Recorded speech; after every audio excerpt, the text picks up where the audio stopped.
আসসালামু আলাইকুম রহমতুল্লাহ। কী অবস্থা, সবাই কেমন আছেন?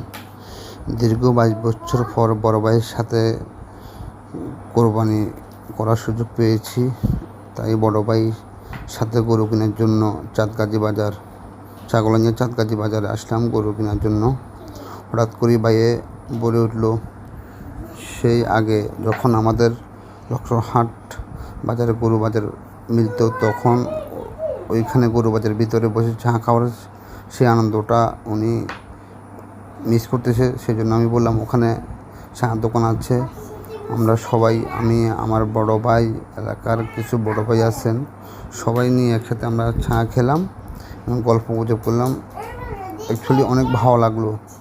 বড় ভাইয়ের সাথে প্রায় 22 বছর পর আমি এই গরুহাট বাজারে আসলাম গরু কেনার জন্য। তো সবাই দোয়া করবেন।